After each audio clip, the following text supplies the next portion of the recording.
तो बातचीत का दौर इस चीज से शुरू हुआ था, चेतना, कॉन्शसनेस से। चेतना, हालांकि चेतना आध्यात्मिक जगत में एक दूसरे तरीके से लोग इसको ट्रीट करते हैं, वो आत्मा और चेतना वाले तरीके से ट्रीटमेंट देते हैं। पर कृष्णमूर्ति की भाषा आप सुनेंगे तो आत्मा चेतना से संबंधित नहीं है, वो आत्मा वाले चेतना से संबंधित नहीं है। कि वो चेतना ये कि भाई आप जो महसूस करते हो वो आपकी चेतना है। आप क्या महसूस करते हो? आप महसूस करते हो कि आप एक अनुभवी इंसान हो, आप महसूस करते हो कि आप किसी के पिता हो, आप महसूस करते हो कि आप एक टीचर हो, आप महसूस करते हो कि आप हिंदू हो, आप महसूस करते हो कि आप हिंदुस्तानी हो। बस ये चीज चेतना है, जो आप महसूस करते हो वही आपकी चेतना है। यानी consciousness is the content of mind कहते हैं क्या, आपके मस्तिष्क में किस किस चीजों का संग्रह है वही आपकी चेतना है। ऐसे चेतना अलग से जो लोग हम लोग कहते हैं कि ये देखो हमारा शरीर जिंदा है तो ये चेतना है, ये इस तरीके की नहीं है। अगर हम अपने को ईर्ष्यालु समझते हैं और क्रोधी समझते हैं तो भी तो चेतना ही ही चेतना ही है, एक विशेषता है उसकी। अब कुछ भी आपके दिमाग में अगर स्टोरेज है, आप जिस तरीके से चीजों को परसीव करते हो, देखते हो, जिस तरीके से आप उस चीज को अनुभव करते हो, वो आपकी चेतना है। कृष्णमूर्ति के दृष्टिकोण में, उनकी भाषा शैली में ये स्पष्ट रूप से वो लिखते हैं कि भाई consciousness is the content of mind. और ये साइंटिफिक भी है। साइंटिफिक इस लिहाज से है कि साइंस का जो कम्युनिटी है, साइकोलॉजी का जो कम्युनिटी है, इसी चीज को बेस लेकर चलता है। फ्रायड की साइकोलॉजी, गुस्ताव जंग की साइकोलॉजी जो भी रही है वो इसी बेस पर है, और ये रियल भी है। और कृष्णमूर्ति भी लगभग उसी चीज को प्रेजेंट करते हैं। पर कृष्णमूर्ति की समझ थोड़ी सी और ज्यादा डीप जाती है, और ज्यादा डीप लग जाती है, उसको समझने आधुनिक मनोविज्ञान को काफी समय लगेगा। तो हम लोग ये बात कर रहे हैं कि जो भी चेतना हमारे अंदर है, वो चेतना क्या होता है कि आत्म केंद्रित होता है। आत्म केंद्रित क्यों होता है वो भी हमने देखा कि भाई शरीर का जो भी निर्माण होता है, बायोलॉजिकली जो शरीर का निर्माण होता है, हमारे मस्तिष्क जो है, जो पूरे शरीर का केंद्र है, उस केंद्र में ये कोडिंग है। इवन मस्तिष्क में ही कोडिंग नहीं, आपके सेल में भी कोडिंग है कि आपको अपनी रक्षा करनी है, आपको सेल्फ सेंटर्ड होना है। अगर आप सेल्फ सेंटर्ड नहीं होते हैं, आत्म केंद्रित नहीं होते हो, तो आप अपनी रक्षा नहीं कर पाओगे, आप डिस्ट्रॉय हो जाओगे। और जैसे ही आप डिस्ट्रॉय होते हो, प्रकृति का काम रुक जाता है। तो प्रकृति की व्यवस्था कुछ ऐसी है कि लोग जिए और जीवन पृथ्वी में चलता है। इस तरीके की कुछ व्यवस्था है। तो शरीर इस चीज को जानता है और हमारा ब्रेन भी जानता है। अब होता क्या है कि ब्रेन तो अपने आप को सुरक्षित करेगा, हर ढंग से सुरक्षित करेगा। शरीर के लिहाज से तो ये ठीक है, पर अनुभव के लिहाज से जब हम अनुभव में आते हैं और हमारे अंदर विभिन्न तरीके के अनुभव जमा होने लगते हैं बचपन से, जैसे एक हिंदू के रूप में मेरा एक अनुभव पैदा हो गया, एक पुत्र के रूप में मेरा अनुभव पैदा हुआ, एक जातिगत रूप में भी मेरा एक अनुभव पैदा हुआ। तो ब्रेन एक्चुअली सेपरेट नहीं कर पाता। ब्रेन ये नहीं समझ पाता है कि जिस तरीके से उसने अपने शरीर की रक्षा की है, उस तरीके से वो अपने विचारों की भी रक्षा करता है। ये ब्रेन की एक कंडीशनिंग है कि आदत है क्या, ब्रेन की एक आदत है। जिस तरीके से उसने अपने शरीर की रक्षा की, जो बहुत जरूरी है कि भाई आपको जिंदा रहने के लिए आपको जरूरी है, तो वो इस तरीके से वो अपना जो भी मेमोरीज है, जो भी कंडीशनिंग्स है, वो उसकी भी रक्षा करता है जाकर के। यहाँ से सेल्फ सेंटर्ड की एक्टिविटी शुरू होती है कि आत्म केंद्रित सिर्फ क्रियाएं या शरीर से संबंधित आत्म केंद्रित क्रियाएं नहीं, कि अब मन से संबंधित भी या विचारों से संबंधित भी, अनुभवों से संबंधित भी, संस्कारों से संबंधित भी चीजों की भी रक्षा की जाए। ये ऑटोमेटिक होता है और ये इंसान ये फर्क नहीं जान पाता है कि शरीर की रक्षा करना नितांत आवश्यक है, आपको उसकी रक्षा करनी ही पड़ेगी। अगर नहीं करते तो आप नहीं जीते हैं, आप आगे सर्वाइव नहीं कर पाएंगे। पर क्या ये जरूरी है कि आप अपने धर्म की रक्षा करें? क्या धार्मिक होकर जीना ही कोई एक, क्या धार्मिक होकर जीना ही एक अंतिम विकल्प है? इसके अलावा कोई विकल्प नहीं है। क्या हिंदू होकर ही जीना या मुस्लिम होकर ही जीना एक अंतिम विकल्प है? क्या हम बिना धर्म के नहीं जी सकते? क्या हम बिना धर्म के नहीं जी सकते? या क्या जातिवाद की जो व्यवस्था है, बिना उसके हम लोग नहीं जी सकते? जातिवाद की व्यवस्था नहीं रहेगी तो क्या कुछ खत्म हो जाएगा? ऐसा कुछ नहीं है ना। हम बिना धर्म के भी जी सकते हैं, बिना जाति के भी जी सकते हैं और बिना राष्ट्र के भी जी सकते हैं। राष्ट्रों की अगर लाइनें न हो पृथ्वी में तभी जी सकते हैं। तभी जी सकते हैं हम। फिर जीना ही तो मूल वो है। तो क्या होता है कि विचार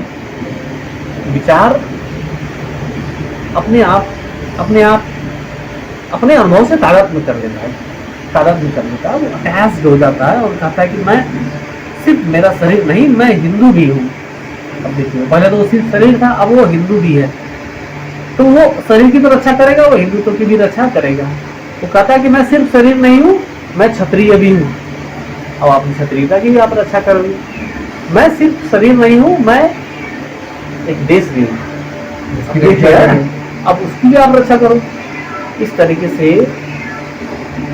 आत्म केंद्रित क्रियाएं शुरू होती हैं। कहाँ पर जरूरी है और कहाँ पर जरूरी नहीं है, ये इंसान डिवीजन नहीं कर पाता है। जबकि असलियत तो ये है कि हिंदू होना आपको असुरक्षित करता है क्या? आपको किसी एक निश्चित जाति का होना आपको असुरक्षित करता है। आपको किसी एक देश का होना भी आपको असुरक्षित करता है। ऐसी दुनिया की कल्पना की जा सकती है जहां पर एक सिस्टम हो, एक ही तरीके से लोग चले, एक ही तरीके का व्यवहार आचरित हो। आइडियली ये चीजें जो है काफी अच्छी चीजें हैं। प्रैक्टिकली इसको कर पाना ऐसा लगता है कि बहुत मुश्किल काम है। इसके लिए कौन जिम्मेदार है? क्योंकि हम एक गलत काम कर रहे हैं। अभी तो आप देख रहे हैं कि दुनिया में इतनी सारी लड़ाइयाँ हो रही हैं, ये आत्म केंद्रित क्रियाकलापों के कारण ही तो है। रसिया अपनी रक्षा कर रहा है, यूक्रेन अपनी रक्षा कर रहा है, सब आदमी अपनी रक्षा कर रहा है। और रक्षा किससे कर रहा है? रक्षा इसलिए दुश्मन से कर रहा है। वो उसके लिए दुश्मन है, वो उसके लिए दुश्मन है। वो कहता है वो खतरा है, वो कहता है ये खतरा है। और लड़ाई इसलिए कर रहा है ताकि शांति आ जाए। शांति आ जाए, शांति के लिए लड़ाई होना मतलब एक विरोधाभास है क्या? एक बहुत बड़ा विरोधाभास में हम लोग जीते चले जाते हैं। और अपनी आत्म केंद्रित क्रियाकलापों में क्या जायज है क्या नाजायज है, ये सेपरेट करने की क्षमता नहीं होती। जैसे जो चीज के इस शरीर को बचाने के लिए जरूरी है, वो जरूरी नहीं है कि आपको विचारों को भी बचाया जाए। हो सकता है विचार बड़े बेकार के हों। हमारी आइडेंटिटी जो विचारों से है, मेरा एक हिंदू होना बहुत इंपॉर्टेंट मुझको नहीं लगता है क्या? हाँ, मेरा एक इंसान होना इंपॉर्टेंट है, ये इम्पोर्टेंट, क्योंकि मेरे इंसान होने से बहुत लोग जी सकते हैं, बहुत लोगों में जीवन की संभावना रहेगी, जीवन खुला हुआ रहेगा। पर जैसे ही मैं हिंदू होता हूँ, मैं एक छोटे से डब्बे में बंद हो जाता हूँ और अपने डब्बे का जो है सुरक्षा करने लगता हूँ। तो एक इंटेलिजेंट माइंड जो भी होगा वो इस चीज को देखेगा कि भाई एक हिंदू होना एक अच्छा ऑप्शन नहीं है, या एक क्षत्रिय होना या शूद्र होना या ब्राह्मण होना एक अच्छा ऑप्शन नहीं है मानवता के लिहाज से। नहीं राष्ट्रवादी होना ही कोई एक अच्छा सॉल्यूशन है। इसके लिए जो है इंसान होना काफी है। बायोलॉजी ने हमको अपनी सुरक्षा करना सिखाया, ये जरूरी भी है। शायद इसी इंस्टिंक्ट के कारण, इसी आत्म केंद्रित इंस्टिंक्ट के कारण जानवर भी जी लेते हैं, अपने आप को सर्वाइव करके ले जाते हैं। इंसान भी जीता है, सर्वाइव करता है। और मानसिक जगत में आकर के, विचारों के जगत में आकर के एक हिंदू होना, एक जाति, निश्चित जाति का होना, एक निश्चित समुदाय का होना, एक निश्चित देश का होना, मुझको लगता है ये रोग है। ये रोग है, ये चीज नहीं होनी चाहिए। और ये चीज इंसान को समझनी पड़ेगी। और वो समझ कौन पैदा करेगा? इस समझ को पैदा करने के लिए सबसे बड़ा जो जिम्मेदार फैक्टर होता है वो एजुकेशन होता है। एजुकेशन ही वो जड़ है जहाँ से हर चीज फलती फूलती है। हमारे एजुकेशन सिस्टम में ही कई खामियां हैं। जैसे इंसान को उसके ही मन के बारे में कोई शिक्षा नहीं है कि आपका मन क्या है, उसका स्ट्रक्चर क्या है, वो कैसे बनता है, कैसे ऑपरेट करता है, कैसे फंक्शन करता है। मन की पढ़ाई नहीं है हमारे एजुकेशन सिस्टम में। देखिए, तुलनात्मक अध्ययन बहुत ज़्यादा है कि भाई कौन किससे सर्वश्रेष्ठ है, वो तुमसे ज़्यादा बड़ा है, और आप एक रेस में लगे हुए हो कि आपको बेटर होना है, बेस्ट होना है। ये भी तो एक प्रॉब्लमेटिक चीज़ें हैं, क्योंकि हर आदमी अपने में बेस्ट है ना। आपके अंदर जो बेस्ट है वो मैं थोड़ी कर पाऊंगा, मेरे अंदर जो बेस्ट है वो हर थोड़ी कर पाएंगे। हर आदमी अपने आप में बेस्ट है। तो एजुकेशन ने क्या हर आदमी के अंदर से बेस्ट को निकाला? नहीं निकाला ना। उसने तो एक ही नियम बना दिया कि भाई एक ही नियम है, सभी लोग ढल जाओ, सभी लोग ढल जाओ, सभी लोग इसी पे दौड़ो। जबकि हर आदमी की इंडिविजुअलिटी अलग है। प्रकृति ने सबको अलग अलग क्षमताएं दे रखी हैं, सबको अनूठा प्रकृति ने बनाया है। तो एजुकेशन हमारे अनुसार नहीं है, हमको एजुकेशन के अनुसार चलना पड़ता है।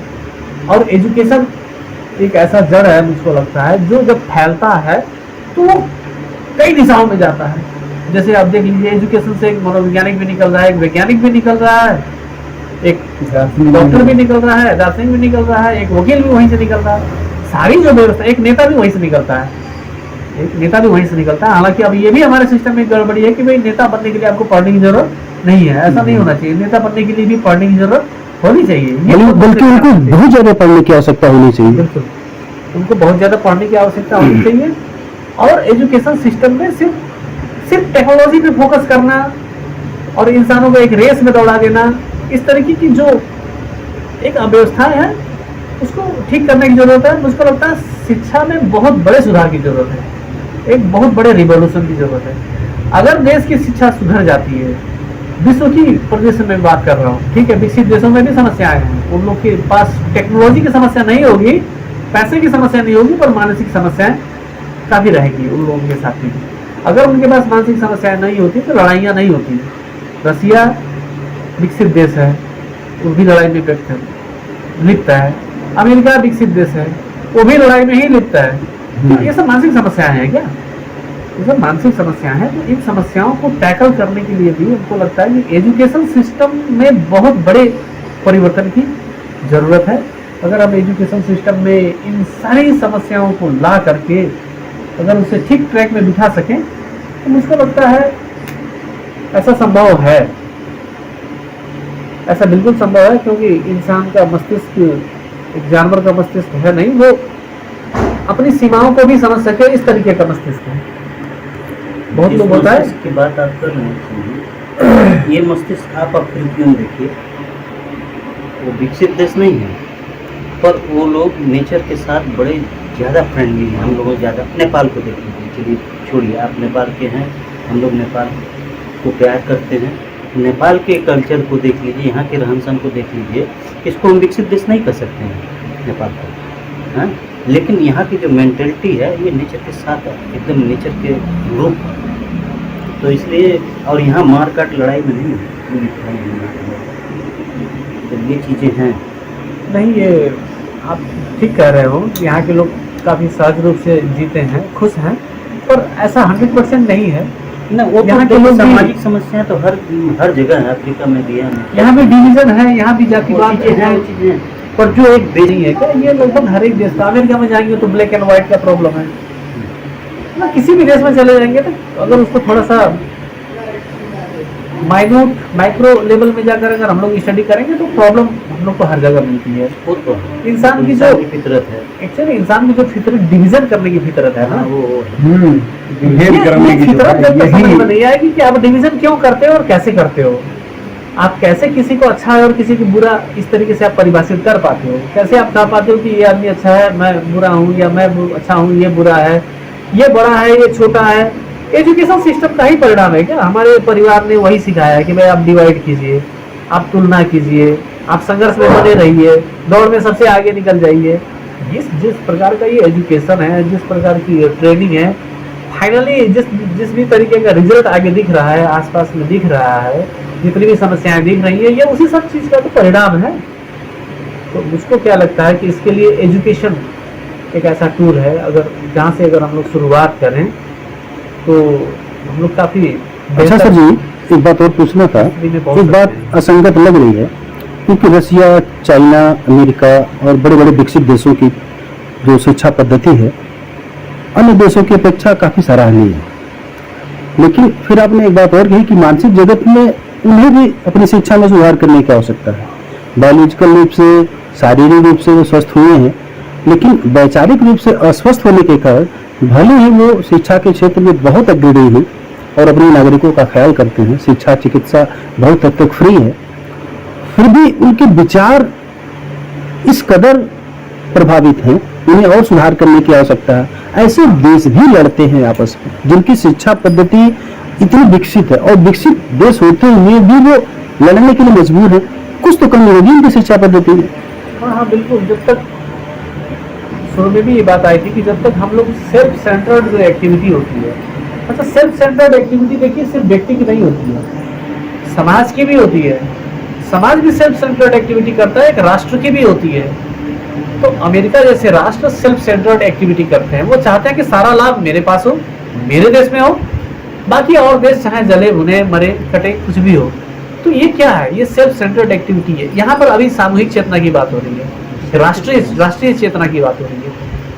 ब्रिटेन क्यों चाहता है कि सारे देश को लूटा जाए और उसकी सारी संपत्ति जो है ब्रिटेन में पहुंच जाए?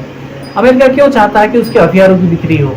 क्योंकि उन्हें लाभ चाहिए, उस देश को लाभ चाहिए। बहुत तक वो कर भी चुके हैं इस दिशा में। ये जो चेतना है ना, ये देश की चेतना है। जी। जब हमको लगता है कि रसिया ने पाकिस्तान से डील कर लिया, बड़ा खराब किया, तो हमारी वो राष्ट्रीय चेतना बोलती है, राष्ट्रीय चेतना देखती है, वो केंद्र बनाकर देखती है कि नहीं, मेरे लाभ के अनुसार नहीं है, ये किसी और के लाभ के अनुसार। पूरे राष्ट्र की सहमति है इसमें, राष्ट्रीय चेतना है। इसीलिए पाकिस्तान को लेकर या चाइना को लेकर के जो हमारे अंदर जो एक वैमनस्य भरा रहता है या फिर जो एक प्रतिक्रिया भरी रहती है, वो राष्ट्रीय चेतना का परिणाम होता है। अब मसलन मान लीजिए मैं ब्राह्मण वर्ग से हूँ, और ब्राह्मण वर्ग को अगर कोई बुरा कहता है, कोई एक तीसरे ब्राह्मण को भी बुरा कहता है, तो मुझको ठेस लगती है, यार ब्राह्मण को क्यों बुरा कहा जा रहा है। एक्चुअली वहाँ पर मेरे ब्राह्मण वाली चेतना काम करती है क्या? तो इंसान के अंदर कई तरीके की चेतना होती है। आपके अंदर व्यक्तिगत चेतना भी होगी, आपके अंदर जातीयगत चेतना भी होगी, आपके अंदर राष्ट्रीय चेतना भी होगी, हकीकत और सामाजिक चेतना भी आपके अंदर होगी। इस तरीके से चेतना का कई लेवल होता है, व्यक्तिगत, राष्ट्रीय, सामाजिक, जातिगत। कुछ देर पहले आपने कहा कि इन चेतनाओं के बिना भी हम रह सकते हैं अपनी व्यक्तिगत चेतना के साथ। और हम जैसे तरह मधुमेह का रोगी अनावश्यक भोजन का परहेज करता है, उसी तरह से एक व्यक्तिगत चेतना होती है, उसको अन्य सामूहिक चेतनाओं और अनर्गल अनावश्यक चेतनाओं का परहेज कर लेना चाहिए। जैसे ही कोई केंद्र निर्माण होता है, केंद्र का मतलब चेतना निर्माण होती है, चाहे वो आपकी राष्ट्रीय चेतना हो, चाहे जातिगत चेतना हो, एक केंद्र तो होती है।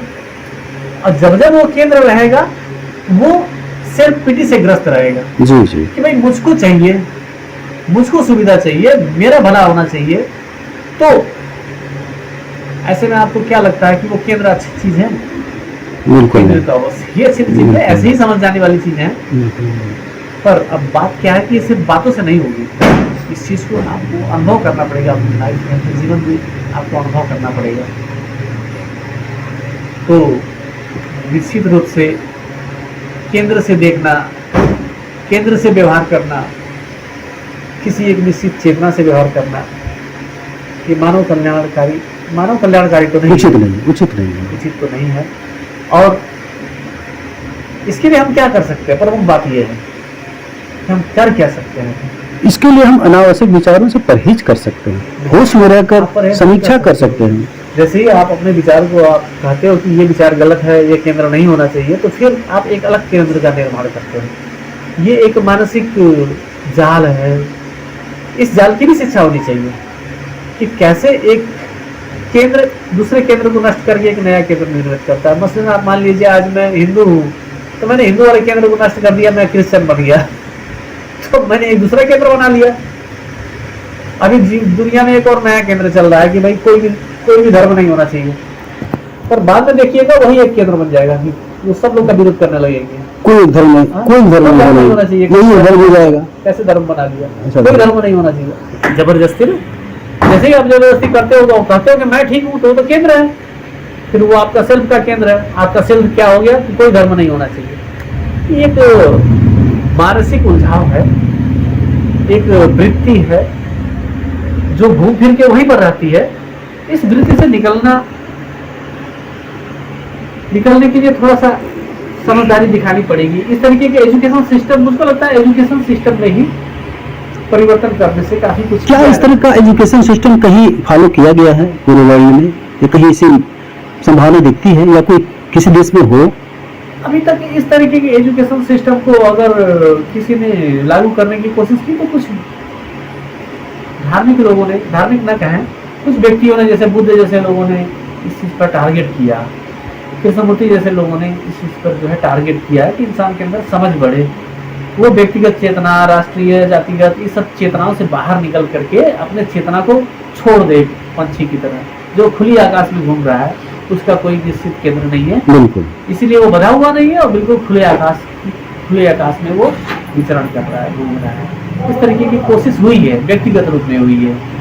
एक संस्थागत रूप में हुई है, पर पाठ्यक्रम में आकर के एक राष्ट्रीय रूप में इस चीज़ को प्रेजेंट किया जाए, शिक्षा पद्धति में ही इसको लागू किया जाए, ऐसा नहीं हुआ है। ऐसा होने की संभावना भी कम है। एक्चुअली आप राष्ट्र का निर्माण, राष्ट्र की पॉलिसीज को अगर आप देखेंगे तो वो अपने आप में सेल्फ सेंटर्ड है क्या? जैसे ही वो उस व्यवस्था को तोड़ करके इस व्यवस्था में घुसेगा तो वो अपना डिस्ट्रक्शन करेगा, वो अपने आप का अपना विध्वंस करेगा। जैसे ही वो अपना विध्वंस करेगा, वो कहाँ तैयार होगा? नहीं तैयार होगा, उस एजुकेशन सिस्टम के विरोध में ही रहेगा। संभावना कम लगती है, और इस बात की संभावना ज्यादा है कि बहुत ज्यादा युद्ध हो और पूरी मानवता एक साथ खत्म हो जाए। इस बात की संभावना ज्यादा बनती है। तब तो संभावना इस बात की अधिक लगती है कि कोई व्यक्ति इन झंझावातों से परे हो जाए। बिल्कुल, व्यक्ति यहाँ से निकल सकता है। इसीलिए बुद्ध और कृष्ण जैसे लोग भी व्यक्ति पे ही ज्यादा फोकस करते हैं, व्यक्ति में ज्यादा संभावना मिलती है। जब कोई एक वर्ग मुक्त नहीं हो सकता, कोई एक समाज नहीं मुक्त सकता, कोई देश नहीं मुक्त हो सकता। अच्छा, मुझको ऐसा नहीं लगता है कि वर्ग, समाज या देश मुक्त नहीं हो सकता। हो सकता है, मुझको बेस पॉइंट एजुकेशन लगता है कि अगर हम किसी तरीके से, मुझको नहीं लगता है कैसे होगा। जैसे आप ले लीजिए सिंगापुर जैसे देश को ले लीजिए, उस देश को बदलने में एक आदमी का हाथ है, शायद उसके प्रधानमंत्री का हाथ है, उसने पूरे देश को बदल दिया। कभी कभी ऐसे लोग निकलते हैं, एक आदमी भी बहुत ज्यादा डोमिनेटिंग होता है क्या, वो पूरे एजुकेशन सिस्टम को बदल देता है। तो उसने इतना ज्यादा चेंज कर दिया कि देश विकास की राह पे चला गया, विकसित हो गया, बहुत अच्छा उन लोगों ने डेवलपमेंट कर लिया। वो एक आदमी था, ऐसे ही 2-4 लोग रहे होंगे, 2-4 लोगों ने पूरा देश को बदल दिया, अथवा वो डोमिनेटिंग रहे, ज्यादा प्रभाव में रहे। इस तरीके से कभी हो सकता है कि कोई इंसान आवे, सही जगह पे हो और उसकी बुद्धि भी सही हो सकता है वो चेंज ले आवे। किसी देश की शिक्षा व्यवस्था बहुत अर्थ रखती है, साथ में चिकित्सा व्यवस्था भी और न्याय व्यवस्था भी इसी पर आधारित है। पूरे पेड़ की जड़ की तरह है क्या? अगर आपका जड़ ठीक होगा तो आपके शाखाएं भी अच्छी होंगी, पत्तियां भी अच्छी होंगी, पूरा वृक्ष हरा भरा रहेगा। तो भगवान बुद्ध और जे स्मृति ने काफी अच्छी पहल की। इस तरह से बहुत सारे अगर मनुष्य केंद्रीय चेतना से मुक्त होकर इस तरह से आजादी का अनुभव करें, केंद्र रहित चेतना का अनुभव करें, तो ये बात बन सकती है। ऐसा संभव है। तो आज की वार्ता बहुत सुंदर रही मित्रों। आज हमारे बीच नीरज जी और बसंत जी हैं, अनिल भाई हैं और मैं भी हूँ। बहुत सुंदर वातावरण रखा है और फिर मिलेंगे, तब तक के लिए बहुत बहुत धन्यवाद। सभी को नमस्कार।